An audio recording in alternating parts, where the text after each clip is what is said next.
See what I'm doing when I'm working this bait back to the boat is rather than just a steady retrieve, I'll kill it every once in a while. And I feed it line, I'll put that rod forward, because what happens with that bait is you need that slack in the line and that bait will swim around. It drives fish crazy, but if you just stop the bait, it'll sort of turn. What you really want to do is when you stop it, feed your rod forward, feed it the line, and you'll be feeding the fish. There's fish. Oh, yeah, another one. Soon as I killed that bait. Come here, dude. Wowee. I love it when a plan comes together. Not as big as I want, but as you can see, that fish hit that bait right in the middle, and that's where you want all those fish to be hooked. Ah, now I'm hooked. Easy as 1, 2, 3. You know, one of the keys when I'm fishing the shallows like this is I believe there's some fish in the shallows, and obviously there is. A lot of anglers, what they'll do is they'll sit out in the middle and they'll cast into those shallows. Well, what you're doing is you're pulling your bait out of the area the fish are sitting. So it only makes sense, if you think the fish are sitting along the shallows, keep your bait in the shallows. Parallel that shoreline, get along it, and just fire it across. Your bait will be in front of the fish more, and hopefully you'll catch a few more.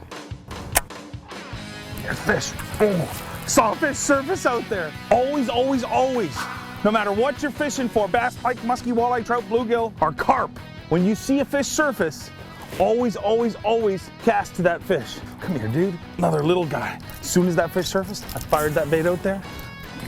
Let's get another one. Come on, big mama, out of the tree. Good fish. Oh.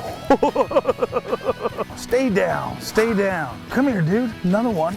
Ate that little storm swim bait.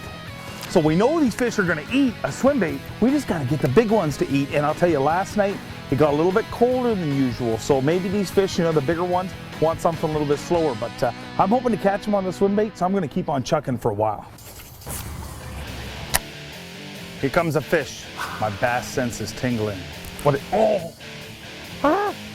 Told you my bass sense was tingling. Premature hook set. Can happen to anyone, you know. Millions of anglers suffer from it. There's fish. Oh, better one. Oh, he's not better. He's just hooked funny. Well, that fish was never getting off. There's fish. There's another one. Just swatting at that bait. That fish was just hooked to the edge of the lip. Remember I told you about tips that fish are gonna give you? To me, that's a tip. You're just catching them right there. They want something slower. The question is, am I smart enough to listen? Oh, whoa. On the fall. On the fall, he absolutely annihilated it. Oh, what do we got here? Are you kidding me? Whatever it is, it's aggressive. Look at that thing. How do you hold it? His mouth's too small, his belly's too big. Similar to me. And it's slimy. But as you can see, these baits don't just work for bass. Gotta be honest, a little bit upset right now. Off camera, I had a conversation with the camera boat. They're telling me that's a pretty big rud. Quite possibly could have just caught the new world record rud. A lot of endorsements at the door there right now. Could have been on the cover of Rud Masters, featured on Rud TV. So I had to block it out. That's what I do as a professional athlete. I mean, I made a mistake. I mean, it happens.